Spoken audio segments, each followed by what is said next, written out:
Morning, good morning.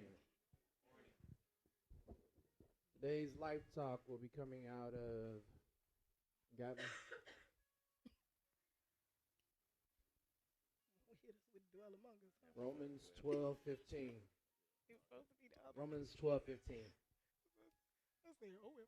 Romans I know that 12:15 was reads, Don't worry, Joe. Rejoice I know that was with you. those who rejoice. I Weep the saints through it. with those who weep. Live in harmony with one another. Do not be haughty, but associate with the lowly. Never be wise in your own sight. Repay no one evil for evil, but give thought to do what is honorable in the sight of all. If possible, so far as it depends on you, live peaceably with all. These are the words of the Lord, and they've already been blessed. When you read this, or when I read it, I noticed a lot of stuff in here that I have to work on. I just do. I'm not there. It's a stepping stone process. But there were words that I had to look at too. Do not be haughty. The idea in being haughty is being arrogant. So it says not to be arrogant, but associate with the lowly. That's the humility of life. We have to understand that we're not here to judge. We're just here to see, you know? That's one of the things, it's all over social media right now. I'm just here to look at it. I'm not here to judge. Never be wise in your own sight. That's a pretty deep statement. That's a pretty deep statement, the idea that a lot of us will do something and it's so prophetic, and then after you do it, you're like patting yourself on the back.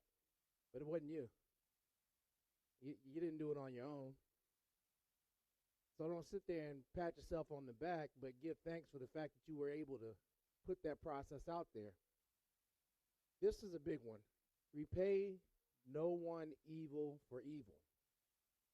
I know sometimes people make you upset, talk to you some kind of way, say something, look at you, make you upset, make you mad. And sometimes that turns the dial on how you react. But it says right here clearly, don't do that. It says give thought to do what is honorable in the sight of all. So when your friend says something crazy or does something crazy, when your spouse talks in the wrong tone, the wrong volume, when your kids say the wrong thing, you have to do what's right. It's something I'm still working on. It says, if possible, so far as it depends on you, live peaceably with all. That part for me was very big, especially this week. What's the next one? PP, yeah. This is where I've been dwelling this week. My wife always says I'm going to protect my peace. But for me, there are two things that I've been looking at this week that have been destroying my peace. The first one, you go to the next slide. Y'all know that we just lost 2 police officers in Virginia Beach this weekend. They were killed at a traffic stop. If you saw it posted on social media, a lot of times when you read things on social media, you start to read the comments. A lot of things that get posted, the first thing you do is just go to the comments, and you're really not here for anything but the comments.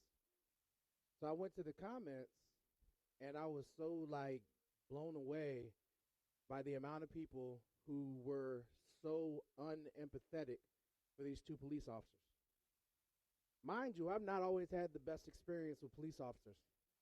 But there's a reality that this is somebody's son, somebody's father, someone's brother, and they're up there, serves them right and this, that, and the other. I understand that you may not have had the right experience with somebody. But the idea in Romans says to live peaceably with all. When they come out of these uniforms, they are people, humans. And to protect my peace, I had to get off those comments.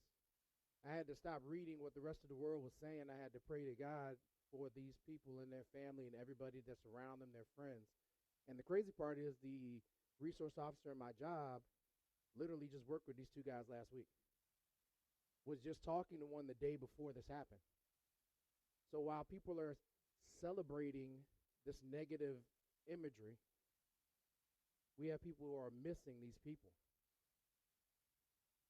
The next one that was bothering me, and that's why it's P&P, police and politics. I don't know about y'all, but I got to like fly through my timeline to stop looking at the politics stuff, because all it does is drive me nuts. And it's not so much what they're saying. It's a lot of the disagreeing with each other and the starting to bicker with each other and the people hating each other because of their own opinions or whatever it may be. There's a reality that even though they're in charge, they're not in charge. So why are we arguing about this? Why are we fussing with each other about it?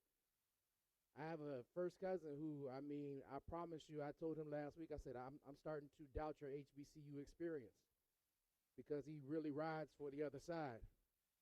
But at the same time, I still love him, and we're not going to argue about it, so we don't talk about it. Literally, when I see his stuff, I just scroll past it. We talk about something else. Because what I can't let happen is let politics destroy my peace.